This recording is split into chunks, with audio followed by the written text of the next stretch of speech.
Almost immediately after the death of George Washington in 1799, the United States began to think of ways to commemorate and honor the father of their country. The process of creating a monument took decades. There were multiple aborted attempts and one idea that was actually built but never fully implemented. What ended up being constructed became the world's tallest structure at the time and became the icon that defines the city of Washington, D.C. Learn more about the Washington Monument, why it was built, and how on this episode of Everything Everywhere Daily.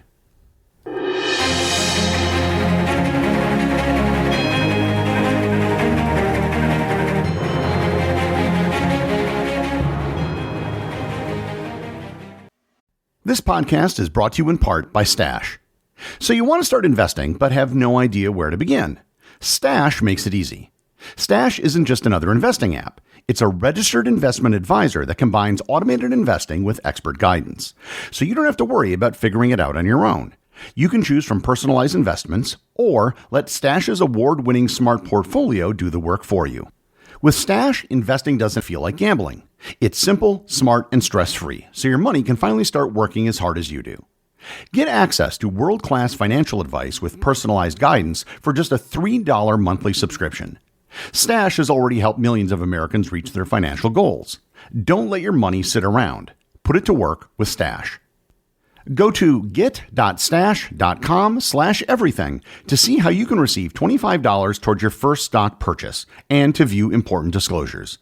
That's get.stash.com/everything. Paid non-client endorsement, not representative of all clients and not a guarantee. Investment advisory services offered by Stash Investments LLC, an SEC-registered investment advisor. Investing involves risk. Offer is subject to T's and C's. This episode is sponsored by Fiji Water. You've probably heard of Fiji Water and have seen it in stores. Well, Fiji Water really is from the islands of Fiji. Drop by drop, Fiji water is filtered through volcanic rock, 1,600 miles away from the nearest continent and all its pollution, protected and preserved naturally from external elements. In this process, it collects a unique profile of electrolytes and minerals, resulting in more than double the electrolytes as the other top two premium bottled water brands, giving Fiji water its smooth taste. Fiji water's electrolytes are 100% natural, and this water even has a perfectly balanced pH of 7.7. I've recently been trying to reduce my consumption of diet soda, and I found Fiji water to be a great alternative. Visit your local retailer to pick up some Fiji water today for your next backyard party, beach day, hike, or even your home office. Fiji water is Earth's finest water.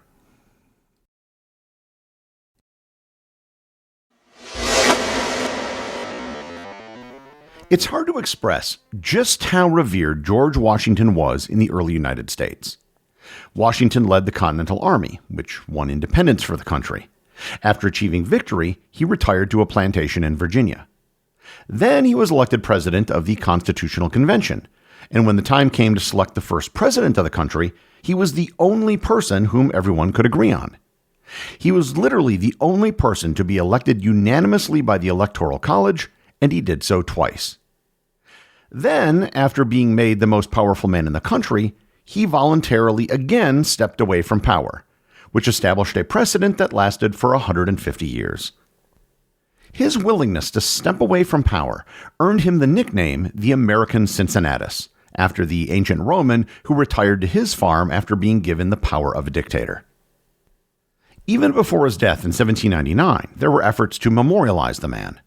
On August 7, 1783, the Continental Congress resolved to erect an equestrian statue of Washington. Pierre L'Enfant, the designer of Washington, D.C., then reserved a prime site for that statue in his 1791 plan for the federal city, making a memorial to Washington part of the city's symbolic core from the very start. The first attempt to create a monument for George Washington took place soon after his death on December 14, 1799. Congress passed a joint resolution to erect a marble monument to him in the new Capitol building and to place his remains under it, provided his family agreed. The Capitol building's main rotunda hadn't been constructed yet, but the idea was that Washington's tomb would be located directly under the center of the dome. President John Adams wrote to Martha Washington, and she consented in late December. Congress then transmitted her letter as a formal resolution on January 8, 1800. Because of that resolution, the architects incorporated a burial chamber 2 stories beneath the future rotunda, directly on the central axis of the Capitol building. The chamber, which still exists today, is called Washington's Tomb, and the circular room above it became the crypt, which was intended to serve as the approach to the tomb. The design even contemplated a round opening in the rotunda floor so visitors could look down at a statue and the sarcophagus below. The center section with the rotunda and the crypt wasn't finished until 1827. Washington's will, however, directed that he be buried at Mount Vernon, and that a more secure brick family tomb be built there to replace the decaying vault. Although Martha had agreed to moving her husband's tomb to the Capitol, the government never completed the transfer back in 1800. After the War of 1812, Congress returned to the idea and took it up again several times, including 1816 and 1824, and then with new energy as the 1832 centennial of Washington's birth approached. Plans were made to complete the Capitol tomb and move the remains during the centennial observances, and the crypt itself was readied with this purpose in mind. But events at Mount Vernon halted the plan. In 1830, a vandal broke into the old family vault in an attempt to steal Washington's skull and instead desecrated the remains of a relative. The violation accelerated the decision by Washington's heirs to build a new brick tomb at Mount Vernon in 1831 in line with his will. When Congress again pressed the issue in 1832 to bring the body to the Capitol, the family refused to remove him from the new vault. The congressional project thus collapsed, and the Capitol tomb has remained empty ever since. With this failure in creating the tomb, which would have been located in the focal point of the entire city, efforts changed. In 1833, private citizens formed the Washington National Monument Society, recognizing that if they wanted to see Washington properly honored, they would need to take matters into their own hands. In 1836, after raising $28,000 in donations, which is about the equivalent of $1 million today, the Monument Society launched a design competition. The design competition lasted for years, and a winner wasn't announced until 1845, 9 years after the announcement of the competition. The winning design was by architect Robert Mills, and it was far more elaborate than what we see today.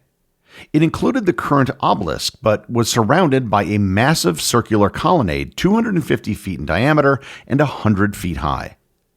At the base of this colonnade, Mills envisioned statues of Washington and other Revolutionary War heroes, along with representations of critical historical scenes.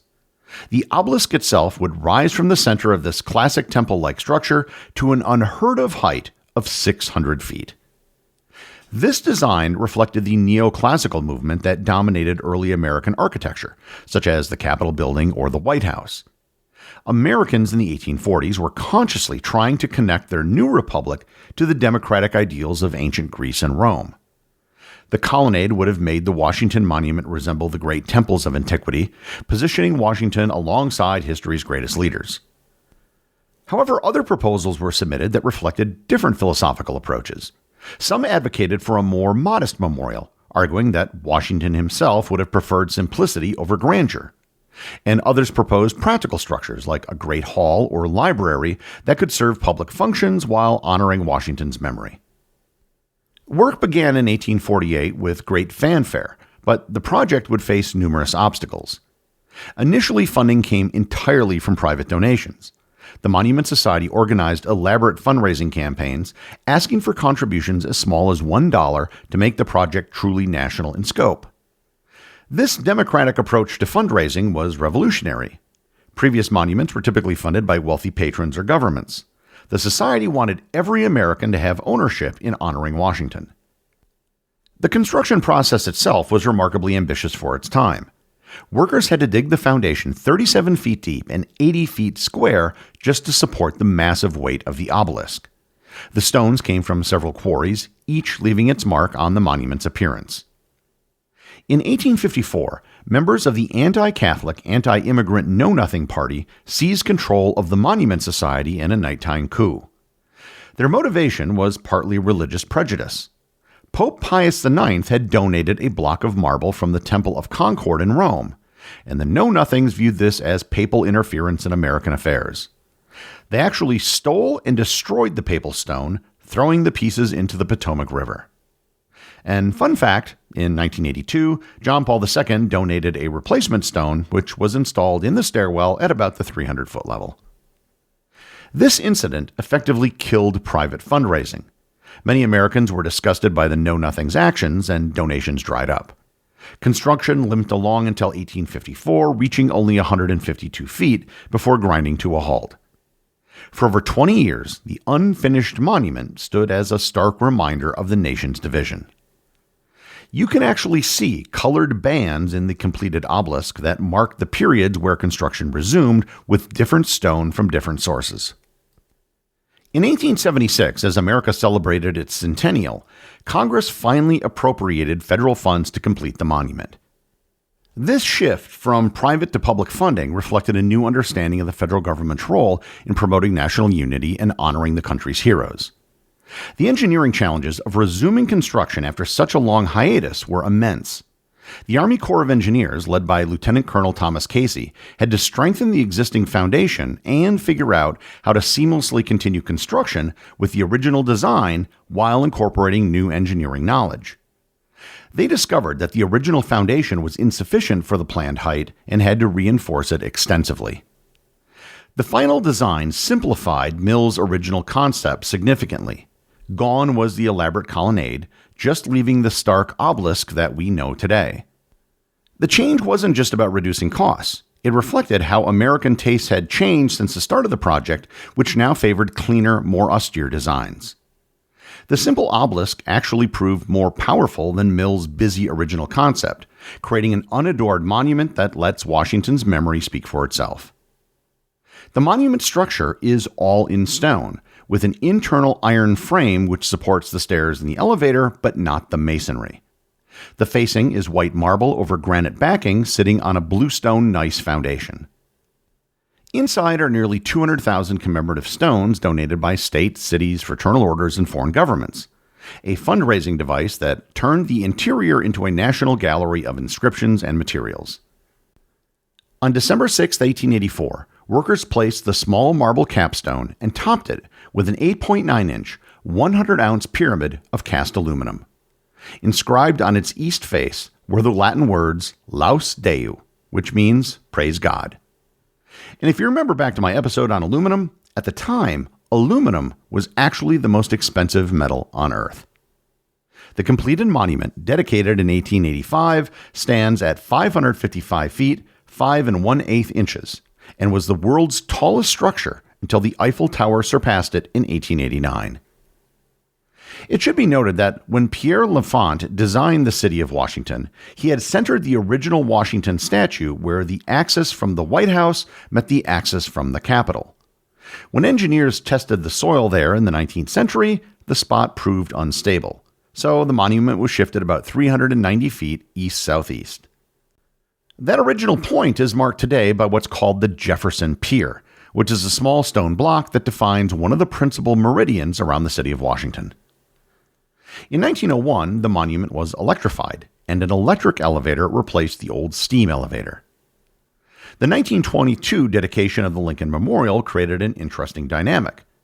Suddenly, the Washington Monument wasn't the only major presidential memorial on the National Mall. Along with the construction of the Lincoln Memorial was a reflecting pool, which sits between the two monuments today.